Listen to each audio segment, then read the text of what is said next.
આજે આપણે વિદ્યુતભાર સંરક્ષણ નિયમ આપણે જોવાનો છે. વિદ્યુતભારનો એક ત્રીજો ગુણધર્મ વિદ્યુતભારનું સંરક્ષણ થાય છે, કન્ઝર્વેશન ઓફ ચાર્જ. નિયમ આવો છે, વિદ્યુતની દ્રષ્ટિએ અલગ કરેલા તંત્રનો કુલ વિદ્યુતભાર અચળ રહે છે. એટલે વિદ્યુતની દ્રષ્ટિએ અલગ કરેલું તંત્ર એટલે કે જેનો કુલ વિદ્યુતભાર 0 હોય. જે તંત્રમાં અંદરથી બહાર કોઈ વિદ્યુતભાર જઈ શકે નહીં કે બહારથી અંદર કોઈ વિદ્યુતભાર આવી ના શકે, તેને આપણે અલગ કરેલું તંત્ર કહેવાય.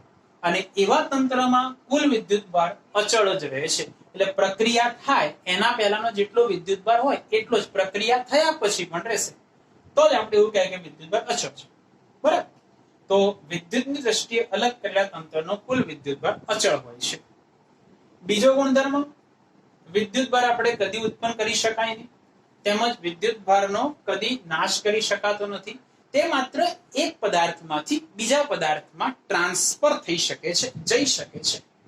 એટલે વિદ્યુતભાર ઉત્પન્ન કરી શકાય નહીં તેમજ નાશ કરી શકાતો નથી. તે માત્ર એક પદાર્થમાંથી બીજા પદાર્થ પર લઈ જઈ શકાય છે, ટ્રાન્સફર થઈ શકે છે. આ બંને સ્ટેટમેન્ટને આપણે વિદ્યુતભાર સંરક્ષણ નિયમ કહેવાય. એટલે વિદ્યુતભાર સમગ્ર અવકાશનો, સમગ્ર વિશ્વનો કુલ વિદ્યુતભાર તો કેવો રહેશે? અચળ જ રહે છે. એની અંદર કોઈ ફેરફાર થાય નહીં, એ હંમેશા અચળ જ રહેશે. તો વિદ્યુતભારનું પણ સંરક્ષણ થાય છે.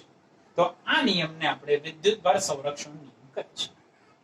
બંનેને આપણે એક્ઝામ્પલ સમજીએ. ચલો પહેલો એક એક્ઝામ્પલ લઈએ કે ભાઈ કે કાચના સળિયાને તમે રેશમના કપડા સાથે ઘસો છો. તો કાચનો સળિયો અને રેશમનું કપડું બંને પહેલા અલગ હતા. એ બંને ઉપર પ્રારંભમાં કોઈ વિદ્યુતભાર હતો નહીં. ઘસ્યા પહેલા, પ્રક્રિયા થઈ એના પહેલા કોઈ એના ઉપર વિદ્યુતભાર નહોતો. એટલે કાચ અને રેશમનો આપણે પ્રારંભિક વિદ્યુતભાર લઈએ ને, એનો પ્રારંભિક વિદ્યુતભાર આવશે 0. પ્રારંભમાં કોઈ વિદ્યુતભાર હતો, પ્રારંભમાં એના ઉપર વિદ્યુતભાર 0 હતો. હવે કાચના સળિયાને આપણે રેશમના કપડા સાથે આપણે ઘસ્યો તો કાચ એ ધન વિદ્યુતભારિત થયો. પ્રક્રિયા પહેલાનો વિદ્યુતભાર 0 હતો. જુઓ, પ્રક્રિયા પહેલાનો વિદ્યુતભાર 0 એટલે મેં કાચ અને રેશમને એક તંત્ર ગણ્યું. કાચ અને રેશમને મેં એક સિસ્ટમ, એક તંત્ર ગણી લીધું. એ તંત્રનો પ્રારંભિક વિદ્યુતભાર કેટલો થઈ ગયો? 0 થઈ ગયો. બરાબર? ઘસ્યા પહેલાનો વિદ્યુતભાર 0 હતો. હવે એની પ્રક્રિયા થઈ અને કાચને રેશમ સાથે ઘસ્યું એટલે કાચ છે ને પોઝિટિવ થયો અને રેશમ ઋણ વિદ્યુતભારિત થઈ ગયો, નેગેટિવ થઈ ગયો. એટલે કાચે ઇલેક્ટ્રોન ગુમાવ્યા. કાચે ઇલેક્ટ્રોન ગુમાવ્યા, રેશમના કપડાએ ઇલેક્ટ્રોન મેળવ્યા. કાચે ઇલેક્ટ્રોન ગુમાવ્યા, રેશમના કપડાએ ઇલેક્ટ્રોન મેળવ્યા. એટલે કાચ ધન બન્યું, રેશમનો કપડો ઋણ બન્યો. હવે તમે જો પ્રક્રિયા થઈ એના બાદ રેશમના કપડાએ કેટલા ઇલેક્ટ્રોન મેળવ્યા? તો જેટલા બી કાચે ગુમાવ્યા હશે એટલા જ મેળવ્યા હશે, કોઈ વધારે તો આયા જ નહીં હોય. તો કાચે જેટલા ગુમાવ્યા એટલા રેશમે મેળવ્યા. કાચ જેટલા ઇલેક્ટ્રોન ગુમાવે છે એટલા રેશમનો કપડો મેળવે છે. તો તમે એને પ્રક્રિયા થયા બાદ એને કાચ અને રેશમ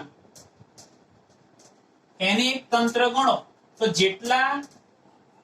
જેટલા કાચે ગુમાવ્યા એટલા રેશમે મેળવ્યા. તો માટે એનો પ્રક્રિયા થયા બાદ પણ વિદ્યુતભાર કેટલો થઈ ગયો? 0. તો આ અર્થમાં કાચ અને રેશમને એક અલગ કરેલું તંત્ર કહેવાય. કાચ અને રેશમને એક અલગ કરેલું તંત્ર કહેવાય. એટલે એક ઇલેક્ટ્રોન ગુમાવે છે એટલા જ બીજા મેળવે છે. કાચ જેટલા ગુમાવે એટલા રેશમ મેળવે છે. માટે પ્રક્રિયા થઈ એના બાદ ટોટલ વિદ્યુતભાર, તંત્ર પરનો વિદ્યુતભાર કેટલો થઈ ગયો? 0. આ એક તંત્ર છે. તો આ તંત્ર ઉપરનો ટોટલ વિદ્યુતભાર કેટલો થઈ ગયો? 0. એટલે તંત્ર ઉપરનો પ્રારંભિક વિદ્યુતભાર પણ કેટલો હતો? 0 હતો.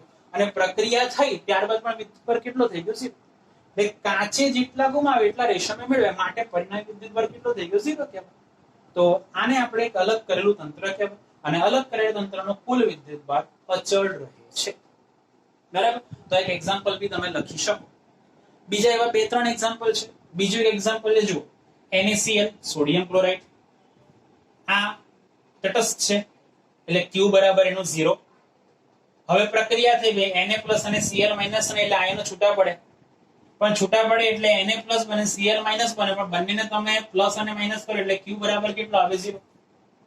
તો આખી પ્રક્રિયા પહેલાનો વિદ્યુતભાર બી 0 હતો. પ્રક્રિયા થઈ એના બાદનો વિદ્યુતભાર 0 થઈ ગયો. તો માટે અહીંયા આને પણ શું કહેવાય? અલગ કરેલું તંત્ર કહેવાય. ત્રીજી એક પ્રક્રિયા છે. દાખલા તરીકે આપણે અહીંયા મેં લખેલું એક્ઝામ્પલ જે છે એ ફિશનનું છે. બરાબર? ફિશન એટલે કે યુરેનિયમને તોડવાની પ્રક્રિયા, બરાબર, એ ફિશનનું એક એક્ઝામ્પલ છે. તો તમે જો આ ન્યુટ્રોન છે, એન એટલે ન્યુટ્રોન છે, અને તમને ખબર ન્યુટ્રોન વિદ્યુતભાર વિહીન છે, તટસ્થ છે, તો એનો વિદ્યુતભાર કેટલો હશે? 0 હશે. આ યુરેનિયમ 92 235 એટલે એની અંદર 92 પ્રોટોન એટલે એનો વિદ્યુતભાર કેટલો થઈ ગયો? 92 થઈ ગયો. એનો વિદ્યુતભાર થઈ ગયો 92, 92. એટલે પ્રક્રિયા પહેલાનો વિદ્યુતભાર કેટલો કે 92 કહેવાય કે ના કહેવાય? હવે પ્રક્રિયા થઈ એટલે એની અંદર બેરિલિયમ અને ક્રિપ્ટોન બન્યા, Ba અને ક્રિપ્ટોન બન્યા, એટલે Ba નો ક્રમાંક 56 અને આ 36, 3 ન્યુટ્રોન છૂટા પડે છે. પણ ન્યુટ્રોન તો વિદ્યુતભાર વિહીન છે. ન્યુટ્રોનનો વિદ્યુતભાર તો કેટલો? 0. આનો બેરિલિયમનો વિદ્યુતભાર કેટલો આવે? 56 આવી ગયો. ક્રિપ્ટોનનો કેટલો આવી ગયો? 36 આવી ગયો. અને ન્યુટ્રોનનો વિદ્યુતભાર આવી ગયો 0. તો તમે આનો ગણો, 56 + 36 + 0 એટલે 92 આવશે. પ્રક્રિયા એના વિદ્યુતભાર, પ્રક્રિયા થઈ એના પહેલાનો વિદ્યુતભાર કેટલો? 92 હતો. પ્રક્રિયા થઈ એના પછી પણ વિદ્યુતભાર કેટલો થઈ ગયો? 92. અને માટે એવું કહે કે સમગ્ર પ્રક્રિયા દરમિયાન વિદ્યુતભાર તો કેટલો થઈ ગયો? અચળ થઈ ગયો. એટલે વિદ્યુતભારનું સંરક્ષણ થયું કહેવાય. તો આ પ્રક્રિયા પણ આપણે લખી શકીએ એક્ઝામ્પલ તરીકે, બરાબર. પ્રક્રિયા પહેલા 92 હતો, પ્રક્રિયા થયા બાદ પણ 92 થયો.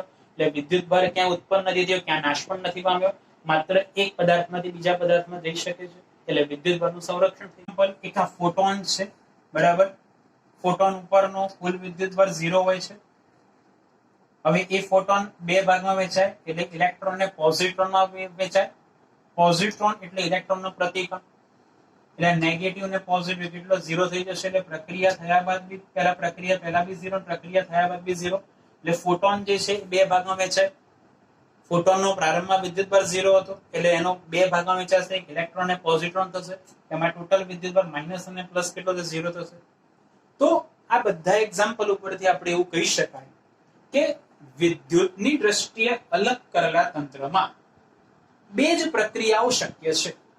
કાં તો સમાન મૂલ્યના, આ બંનેના મૂલ્ય સરખા છે પરંતુ બંને વિજાતીય છે. અલગ કરેલા તંત્રમાં બે જ પ્રક્રિયાઓ શક્ય છે. સમાન મૂલ્યના વિજાતીય વિદ્યુતભાર કાં તો ઉત્પન્ન થતા હોય કાં તો નાશ પામે. અલગ કરેલા તંત્રમાં, વિદ્યુતની દ્રષ્ટિએ અલગ કરેલા તંત્રમાં બે જ પ્રક્રિયાઓ શક્ય છે. સમાન મૂલ્યના વિજાતીય વિદ્યુતભાર કાં તો ઉત્પન્ન થાય, અહીંયા ઉત્પન્ન થયા, કાં તો આ બંને ભેગા થાય તો ગેમા રેસ બને. એટલે કાં તો ઉત્પન્ન થાય સમાન મૂલ્યના વિજાતીય વિદ્યુતભાર, કાં તો નાશ પામે. તો આવી બે જ પ્રક્રિયાઓ એની અંદર શક્ય છે. તો ખાસ એક અગત્યનો કન્સેપ્ટ યાદ રાખવાનો, અલગ કરેલા તંત્રમાં બે જ પ્રક્રિયાઓ શક્ય છે. કાં તો સમાન મૂલ્યના વિજાતીય વિદ્યુતભાર કાં તો ઉત્પન્ન થાય, કાં તો નાશ પામે. તો આને આપણે સંરક્ષણ નિયમ કહી શકાય.